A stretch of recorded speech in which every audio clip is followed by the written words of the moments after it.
much, Marwan, for such an illuminating launch of your book. I think, can I ask Mahmoud Zawahra, who's from the Popular Resistance Committee in Bethlehem, to speak?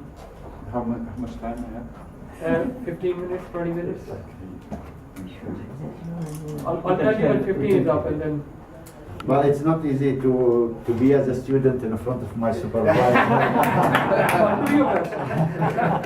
So I don't know whether I will speak in activism language or as a student, so he can examine what I'm going to say. Well, I think you got 35 other people. We can send you outside. I have no doubt you do a very, very good presentation. I will be in a way against somehow to put a formula for politics and for what is happening in Palestine. Because in Palestine, there is no mathematical equation that you can expect what will happen in 2030 or 2040 of it, apart from religion equation that Israel will not class as it is explained in the religion books. But I want to start from what the what's so-called Minister of Justice in Israel, when she was talking about B and P and Palestinians are not a nation because they do not have a P. That's why we say Palestine and people and stuff like that. Philistine. Huh? Philistine. Philistine, not Palestine. And this is just, we want to pick what is behind this. When you feel weak and when you feel are in the corner, you want to scratch others in a way like the word nation, they miss it as Israelis because they will never be a nation. But they know that the Palestinians are nation. So they want to attack Palestinians in this, what they miss.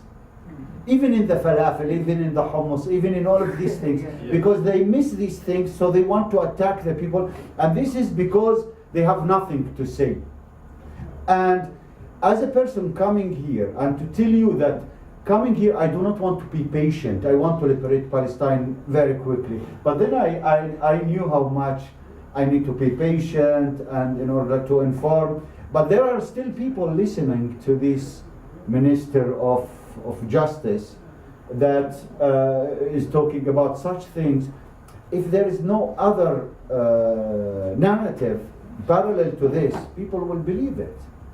And that's why it's important to come to the Palestinian popular resistance as a way of delivering this through the combination of the popular resistance. And what I want also to talk about, what Marwan is talking about, is something of like how the Israelis, especially after Oslo, manage with the international cooperation, I would say, to demobilize a little bit the Palestinians on the socio-economical level. When we are talking about the bank systems now in Palestine, it's because of a process that came after Oslo. It's the pillars of the first intifada that the Israelis are working to break down in terms of volunteering, in terms of solidarity, in terms of all of these things. They want to destroy these things. And on the security level, when they gather all the leadership of the first intifada and they put them in the Palestinian security forces, and when now a Palestinian is investigated by another Palestinian, 10 years later they were together in the Israeli jail, this is the change in the concepts and the change in the understanding of the thing. But I want to tell you, even after Dayton, because America took this point after 1996, after the tunnel intifada, when they saw the Palestinian security forces are shooting on the Israelis, this is not where we are going to put the snake in the stomach of the Israelis.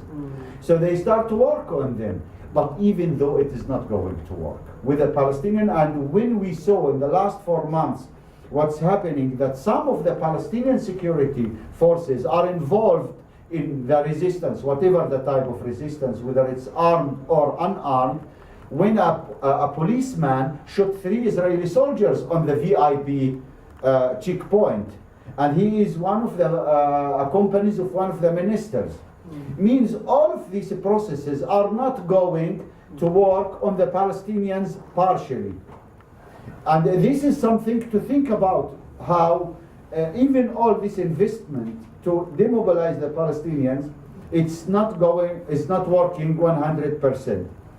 Now back to the unarmed resistance in Palestine, I want to tell you from my experience, it's something bringing the power in the people. First impact on the Palestinians, that you do not see yourself as a victim. And you see the power and you see how much the others are weak. From an academic point of view, if we want to undermine the power of the Israelis, we must use the unarmed resistance. And I would say, as an activist, the non-violent resistance. Because we miss this discipline issue in the unarmed resistance. It's not because we are weak. And you see how much people are ready to sacrifice themselves. And what we saw in the last 4 or 5 months, that more than 160 people were killed for nothing. This morning, a teenager girl came with her knife to sacrifice, I would say, herself. And with the absence of the strategy, as Marwan said, and with the absence of the mass mobilization, this is sacrificing. This will not lead to like a concrete result. And that's why if we understand this power as Palestinian, the same as we understand in the active villages, and unfortunately geography is playing an important role in this, to see area A is out of the equation, and to see the political parties are out of the equation, and to see Palestinians in the diaspora somehow out of the equation, and we see what is happening following them in Syria and all over the world. This weakened the popular resistance. But when we are more disciplined, when we are working in a better way, we give great examples to the unarmed resistance. Internally, I give you examples. When we start working on the level of the villages, and we manage to recruit the people against the wall, it's because you touch the people income directly. Yeah, like people lose their land, people lose their olive trees, so they want to defend this, and they defend in a natural way, without any recruitment that took the professional form of recruitment. No, let's go, what we call in Arabic the ona, or the to go together to protect the land, because the land is equal to the honor, so we must protect our land. And you saw the powerful images coming for Palestinian women hugging the olive trees, or Palestinian farmers eating the soil. This is something empower the people. And then the problem is that in some of the villages, when the wall passed the village, they stopped. And that comes because of the core people of the popular resistance in the villages. In some villages they continued, in some other villages they stopped because of like the people who are standing behind this didn't manage to create the stability of the popular resistance in the villages. And that's, from an academic point of view, what we need in the strategic level. What do the people need in order to continue? Are the people agree that this is a need to organize demonstrations, or will they go to the legal process in order to protect their land? And when we finish with these villages, which is as Marwan described as the offended demonstrations or the direct confrontation, we go to the resilience, what I would say, which is the constructive resilience. And this one is positive and one is negative. The positive one is the one where we see people are going back to their land to depend on themselves in order to create and to generate their outcomes, not to depend on charity. And what happened after Oslo, when all of these billions coming to Palestine as a post-conflict area to develop and build the state, create in the minds of the people what called charity, and I do not want to do anything for voluntary. And this killed something within the Palestinians. Or if I want to clean in front of my house, how much you will give me? If I want to organize a meeting like this, who is paying for this? So this angoization society is creating, and it's not coming from empty. So this constructive resilience that exist in Jordan Valley, in South Hebron Hills, where people have, for example, South Hebron Hills, people are living in caves. Even they have the chance to go and to live in Yatta, which is a big town with air conditions, with electricity and all the accessories that they need, but they prefer to stay in caves because they believe in it, because this is their land. And they are living in caves not because they are poor, because the Israelis do not allow them to build houses, and they want to stay there because this is the nature of their life, is to be with their sheep, is to cultivate their land and to protect their land from the attacks of the settlers. And as you saw in the picture, that the settlers come and cut their olive trees, but they are there. They poison their grass fields, so to kill their sheep. They poison their water. They attack their children while they are going to the schools, and also the same in Jordan Valley. Now the same with the eviction of the Bedouins from 23 communities in East Jerusalem in order to start what's so-called E1 plan. This is to kill the idea of a Palestinian state and to strengthen the geographical fragmentation that led to the political fragmentation in Palestine. So, but when the popular committees shift from the local geography to the central actions, we saw the reaction within the Palestinian society. First, the central actions like Bab el-Shams, and now we are living the second anniversary of Ain Hijla, when we went to Jordan Valley and we established the Palestinian village, Ain Hijla and Bab el-Shams, the Gate of Sun. We saw the impact on the Palestinian society. The people start to call, the people start to come. The media coverage that we have among the Palestinians, all of this is a source of power where Palestinians understand the positive meaning of the nonviolent resistance. Because living under this repression, people will not understand, you know what you are going to do. You are going to liberate Palestine without weapons? It's impossible. That's why people, the young people, carry their knives and go to stab.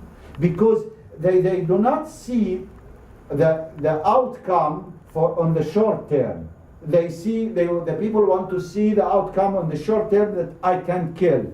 5 Israelis were killed. Now the people will calculate it. 29 Israelis were killed, 170 Palestinians killed. It's not fair. We want to have balance. Like if we kill 100 from this side, must kill 100 from the other side. This is because of the anger, which we can understand the people. And we cannot blame the people until we give them the alternative and we show them the power of the nonviolent resistance. And that's unfortunately, if the political parties didn't intervene and didn't come to see the mass mobilization towards the nonviolent resistance, it will be weak. And there is a negative understanding from the nonviolent resistance. And I saw the scary eyes in the Israeli soldiers when we are disciplined to nonviolent resistance. They don't want. Believe me, one of the demonstrations in summer, we just sit under the sun, hours and hours, and you can see the soldiers getting hot. They take their helmets and they are sweating, simply because their fathers are not from that country. Simply because they are coming from Siberia, and Siberia is always minus 20 degrees. And to be genetically still, they are not adopted to that country. So this is they know it very well. So they want to push us toward violence because it's easy to smash us. And in the demonstration, they are waiting for a stone to come in order to shoot on us, in order to finish the demonstration and to end everything. So this goes up. And these central actions bring let's say, the networking in Palestine, and it is waving. It is not keeping going up. And we as popular committees, we didn't manage to reach the Palestinians in all the cities, in all the places. We face problems. I want to tell you about my experience meeting Palestinian Palestinian parliament members talking about the popular resistance as a proposal resistance in terms of NGOs, in terms of these things. But he is a parliament member and he represents a political party, and he is saying like this. This is a problem that we are facing from the political parties, and this is now no thanks to Oslo Agreement that lead to this, because it divides deeply the Palestinian society into two groups. One is with and one against, and this creates the clashes between the two parties. Another issue is when we are talking about the Israeli, the relation with the Israelis, because the pillars of, again, academic point of view, is the pillars of the nonviolent resistance is to undermine, to target the opponents, to create international pressure on Israel. So in terms of the relation with the Israelis, I know that we didn't manage to reach the grassroots level in Israel, and we are not like reaching all the Israeli societies. But at least the popular committees or the nonviolent resistance managed to open an open relation with the Israeli activists. That is, from 1995 till the Second Intifada, the relation with the Israelis was hidden, stamped by normalization, and the people are unable to say, I am with an Israeli, I am like meeting an Israeli. The nonviolent resistance opened this. We are with the Israelis who are coming with us, fighting with us, and you saw recently what happened to B'Tselem and Ta'ayush group when Israelis put spies among them in order to kill the trust with the Palestinians. And believe me, Israel is doing that because they saw the impact from the Israeli activists. That's why Izra Nawi, when he was going to a Palestinian activist telling him that there is leaks of land to the settlers, please let's protect it. And unfortunately there was spies among them. And I'm telling you, expect more and more videos to come out in order to kill the trust between Palestinian and Israeli activists, and also to kill the trust among the activists themselves in Israel, so that they will again smash them. And then the next phase is to target the Palestinian activists, so the nonviolent resistance will end completely. This is what they are planning to do. Now again, international solidarity with all what they are doing is great. But what we do not want is not to overlap each other, and do not teach the Palestinians what to do. This is a problem sometimes with the people coming from abroad.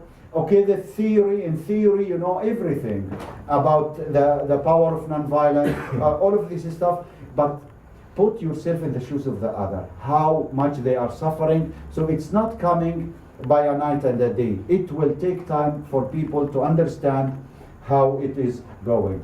So what we can do, let's keep on with the BDS.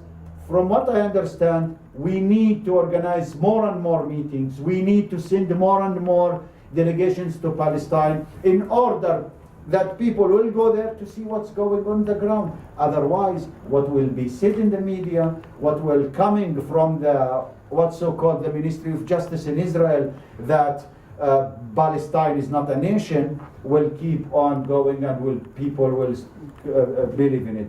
But at the end, we will win. This occupation will end, and believe me, I know if we are disciplined to nonviolent resistance, Israeli occupation will finish, and this is the shortest distance where we can have reach justice and the freedom for Palestinians. Thank you.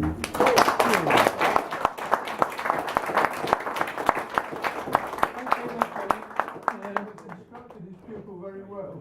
Yeah.